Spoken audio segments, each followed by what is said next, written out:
Hi friends, welcome to Telugu creative channel. This Kumar. Welcome back to new video. So friends, ప్రీవియస్గా మనమైతే innovation సంబంధించి మంచిగా 3 video అయితే చేసామన్నమాట. ఆ వీడియోలు ఇంకా మీరు చూడకుంటే వెళ్ళి చూడండి. మీకు ఇన్నోవేషన్స్ అంటే ఏంటి, ఎలా చేయాలనే ఐడియా వస్తుంది అనమాట. దాని నుంచి మనమైతే మనీ కూడా ఎర్న్ చేసుకోవచ్చు. వాటి మీద ఫ్యూచర్లో ఇంకా వీడియోస్ అయితే వస్తాయన్నమాట. సో ఈరోజు వీడియో టాపిక్ వచ్చేసరికి, మనలో చాలామంది ప్రాజెక్ట్ వర్క్స్ చేస్తుంటారు. దాన్ని ఏదైనా సైన్స్ ఎక్స్పోలో కానీ సైన్స్ పీరియడ్లో కానీ చేస్తూ ఉంటారు అనమాట. School students and college students first prize రాదని చాలామంది బాధపడుతూ ఉంటారు. సో వాళ్ళ కోసం డెడికేటెడ్గా నేను ఈ వీడియో చేస్తున్నా. మీరు చేసిన ప్రాజెక్ట్ వర్క్కి ఫస్ట్ ప్రైజ్ రావాలంటే ఏం స్టెప్స్ తీసుకోవాలి, ఎన్ని స్టెప్స్ తీసుకుంటే మీ ప్రాజెక్ట్ వర్క్కి ఖచ్చితంగా ఫస్ట్ ప్రైజ్ వస్తుంది అనేది ఈ వీడియోలో నేను మీకు క్లారిటీగా పిన్ టు పిన్ అయితే డిస్కస్ చేసి మీకైతే చెప్తాను అనమాట. సో మీరు చేయాల్సింది ఏం లేదు, వీడియోని చివరి వరకు ఎక్కడ స్కిప్ చేయకోకుండా చూడండి. అండ్ వీడియోకి ఇంకా లైక్ చేయకుండా తప్పకుండా లైక్ చేయండి ఫ్రెండ్స్. అండ్ కొత్తగా వచ్చిన వాళ్ళు మన ఛానల్ని సబ్స్క్రైబ్ చేసి పక్కన బెల్ ఐకాన్ కూడా ఆల్లో పెట్టుకొని, ఎందుకంటే ఇటువంటి వీడియోస్ చాలా అయితే రాబోతున్నాయి అనమాట. అవన్నీ మిస్ అవ్వకుండా ఉంటారు. అండ్ లైక్ చేస్తే మీలాంటి వాళ్ళకి ఈ వీడియో ఇంకా యూట్యూబ్ అనేది సజెషన్స్ తీసుకెళ్తాను అనమాట. అండ్ మీ ఫ్రెండ్స్ కూడా షేర్ చేయండి. ఎవరైతే ప్రాజెక్ట్ వర్క్స్ చేస్తూ ఉంటారో, వాళ్ళకి ఇంకా ఫస్ట్ ప్రైజ్ రాలేదు, ఫస్ట్ ప్రైజ్ కోసం వెయిట్ చేస్తుంటారో వాళ్ళకి షేర్ చేస్తే వాళ్ళకి చాలా యూజ్ అయితే అవుతుంది అనమాట. ఇంకేం లేట్ చేయకుండా ఈరోజు ఈ వీడియోలో ఫస్ట్ ప్రైజ్ ఎలా తెచ్చుకోవాలనే దాని గురించి వినేయండి.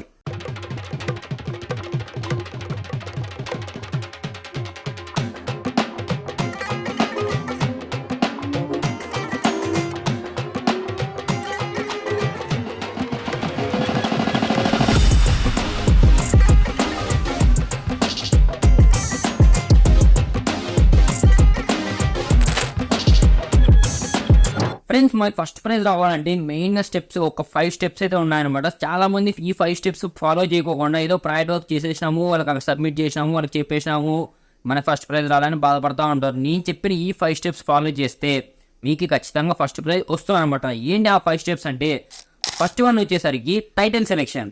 సో చాలామంది ప్రాజెక్ట్ వర్క్స్ చేస్తారనమాట. మీతో పాటు ఒక 200 మెంబర్స్ మన చుట్టూ ప్రాజెక్ట్ వర్క్స్ అయితే చేసుకొని వస్తారు ఒక సైన్స్ ఎక్స్పోకి. ఆ సైన్స్ ఎక్స్పోకి ప్రాజెక్ట్ వర్క్స్ చేసుకొని వచ్చినప్పుడు మనం టైటిల్ సెలెక్షన్ అనేది ఎలా ఉండాలా, అందరికంటే యూనిక్గా ఉండాలన్నమాట. యూనిక్గా ఉండాలని ఏదేదో పెట్టకూడదు. టైటిల్ సెలెక్షన్ అనేది చిన్నగా ఉండాలి. ఎంత చిన్నగా ఉంటే మనకి అంత బాగా వాళ్ళకి అర్థమవుతుంది అనమాట. ఎవరైతే టీచర్స్ కానీ లేదా జడ్జెస్ కానీ మన దగ్గరికి వస్తారో వాళ్ళు టైటిల్ సెలెక్షన్ ఫస్ట్ టైటిల్ ఏంటి అలాగే మనకి చెప్తానే వాళ్ళకి పాయింట్ అయిపోవాలన్నమాట. అది సో ఏదో కొత్తగా ఉంది లేదా ఏదో డిఫరెంట్గా ఉంది అనేది వాళ్ళకి రావాలన్నమాట. సో మీరు టైటిల్ సెలెక్షన్ చేసుకునేటప్పుడు టైటిల్ అనేది యూనిక్గా సెలెక్ట్ చేసుకుంటారు. టైటిల్ ఇంత బాగుంది, ప్రాజెక్ట్ వర్క్ ఇంకా బాగుంటుంది అని వాళ్ళ దగ్గరికి వచ్చి స్టాండ్ తీసుకొని మీ ప్రాజెక్ట్ వర్క్ ఎక్స్ప్లెనేషన్ వింటారనమాట. సో గైస్, అది ఇంకా ఫ్యూచర్లో నేను టైటిల్ ఎలా సెలెక్ట్ చేసుకోవాలి, ఎలా ఇంగ్లీష్ టైటిల్స్ తీసుకోవాలని ఆయన వీడియోస్ అయితే చేస్తాను. ఆ వీడియోస్ మిస్ అవ్వకూడదు అంటే తెలుసు కదా, మన ఛానల్ సబ్స్క్రైబ్ చేసి పక్కన బెల్ ఐకాన్ ఆల్లో పెట్టుకోండి. అండ్ సెకండ్ స్టెప్ వచ్చేసరికి ప్రెజెంటేషన్. చాలా మంది చేసే తప్పు ఏంటంటే ప్రెజెంటేషన్ సరిగ్గా ఇవ్వకపోవడం. సో మనం ఎప్పుడైతే ఒక ప్రాజెక్ట్ చేస్తామో, దాన్ని సైన్స్ ఎక్స్పోలో పెడతాము, మంచి టైటిల్ సెలెక్ట్ చేసుకున్నాము, అండ్ ప్రెజెంటేషన్ సరిగ్గా లేకపోతే అసలు మనకు ఫస్ట్ ప్రైజ్ ఇవ్వరనమాట. ఎందుకంటే మనం చేసిన ప్రాజెక్ట్ వర్క్, మనం ఏదైతే ప్రాజెక్ట్ వర్క్ చేసింటామో దాన్ని మనం ప్రజెంట్ చేయగలగాలి, వాళ్ళకి చెప్పగలగాలి. జడ్జెస్కి మనం చెప్తేనే అర్థమవుతుంది. మనం ఏదో తడబడి ఏదో అలా చెప్పేసినామంటే అవ్వదు. వాళ్ళకి పిన్ టు పిన్ చెప్పాలి. ఈ ప్రాజెక్ట్ ఇది మా ప్రాజెక్టు, ఇది ఇందుకోసం చేసినాము, దేనికోసం చేసినాము, అండ్ దీనివల్ల యూజ్ ఇది ఇలా వాడతారు, ఇది ఇలా వర్క్ అవుతుంది, దీని ప్రాసెస్ ఇది అని మనం ఎక్స్ప్లెయిన్ చేస్తే ఓహో ఈ అబ్బాయి చాలా బాగా ప్రెజెంటేషన్ చేశాడు అని అక్కడ మనకి మార్క్స్ అయితే పడిపోతాయి అనమాట మన ప్రాజెక్ట్ వర్క్ మీద మన పైన. సో ఫ్రెండ్స్, అదనమాట ప్రెజెంటేషన్ మీద కూడా మన ఛానల్లో వీడియోస్ అయితే వస్తాయి ఫ్యూచర్లో.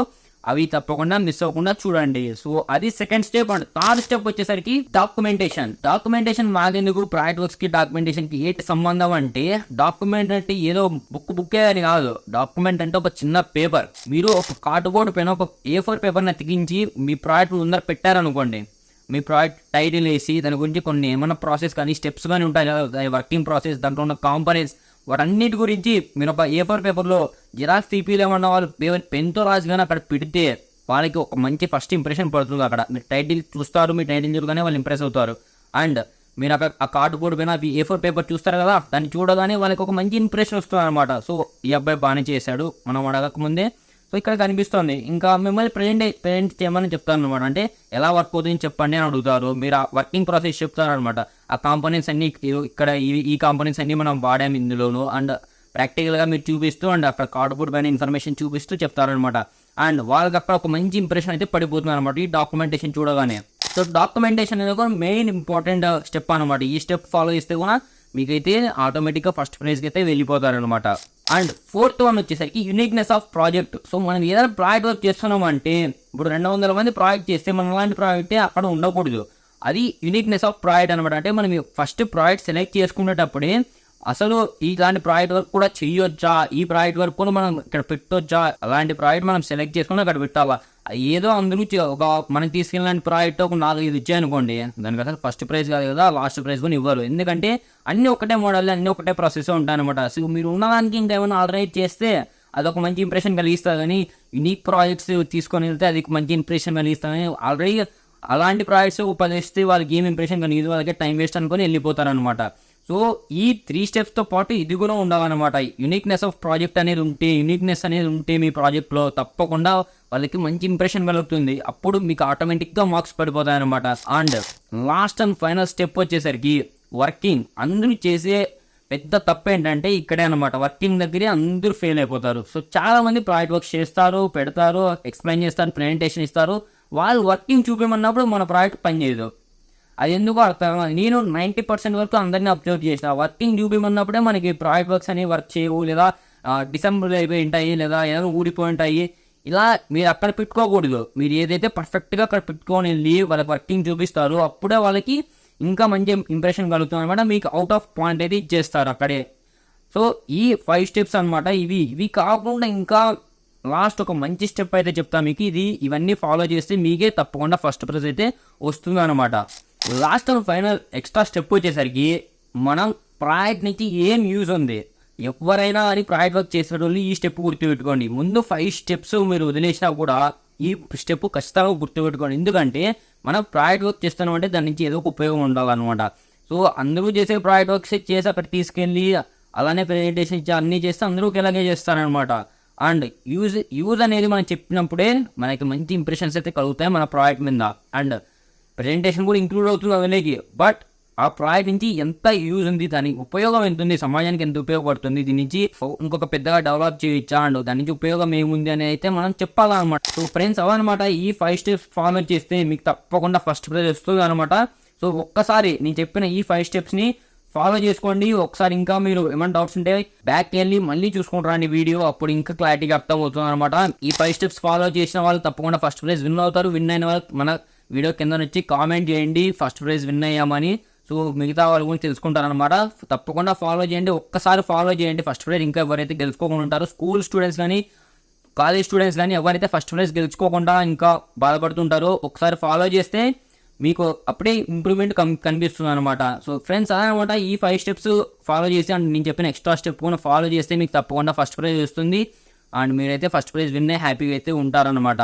అండ్ ఇంకా వీడియో చూస్తే లైక్ చేయండి, తప్పకుండా లైక్ చేయండి ఫ్రెండ్స్. మనం కొత్తగా వస్తున్నాం, మన ఛానల్ సబ్స్క్రైబ్ చేసుకొని పక్కన బెల్ కానీ ఆల్లో పెట్టుకోండి. మీరు ప్రాజెక్ట్ వర్క్స్ కానీ లేదా ఎలక్ట్రానిక్ ఐటమ్స్ పర్చేస్ చేయాలనుకుంటే మన వాట్సాప్ ఛానల్లో జాయిన్ అయిపోండి. కింద డిస్క్రిప్షన్లో లింక్ ఉంది, అక్కడి నుంచి మన వాట్సాప్ ఛానల్లో జాయిన్ అయిపోతే నేను అక్కడ అమెజాన్, ఫ్లిప్కార్ట్ అండ్ ఎక్సెట్రా వెబ్సైట్స్లో నుంచి మంచి మంచి ఆఫర్లో ఉన్న project works and electronic items అక్కడ అయితే పోస్ట్ చేస్తుంటాం. మీరు అక్కడ నుంచి పర్చేస్ చేసుకోవచ్చు అనమాట. ఆఫర్లో అండ్ తక్కువ ప్రైస్కి అక్కడైతే దొరుకుతాయి. వెంటనే వెళ్ళి మన వాట్సాప్ ఛానల్లో జాయిన్ అయిపోండి. అండ్ వీడియోని తప్పకుండా మీ ఫ్రెండ్స్కి షేర్ చేయండి. ఎవరైతే ఫస్ట్ ప్రైజ్ ఇంకా విన్ అవ్వకుండా బాధపడుతుంటారో వాళ్ళకి తప్పకుండా ఉపయోగపడుతుంది అనమాట. అండ్ కింద కామెంట్ చేయండి మీకు ఎటువంటి డౌట్స్ ఉన్నాయి, ఇంకేమైనా డౌట్స్ ఉంటే కామెంట్ చేయండి. అండ్ ఇన్స్టాగ్రామ్ ఐడి కింద ఉంది, అక్కడ వచ్చి ఫాలో చేసుకొని మీరు నాతో డైరెక్ట్ అయితే మాట్లాడచ్చు అనమాట. మీరు అక్కడ వచ్చి చాట్ చేసి నాతో అయితే మాట్లాడచ్చు. ఏమైనా డౌట్స్ ఉంటే నేనైతే అక్కడైతే క్లారిటీ అయితే ఇస్తాను అనమాట ఇన్స్టాగ్రామ్ ఐడిలో వస్తే మీరు. సో ఫ్రెండ్స్ అదనమాట. So this R Kumar, see you in next video.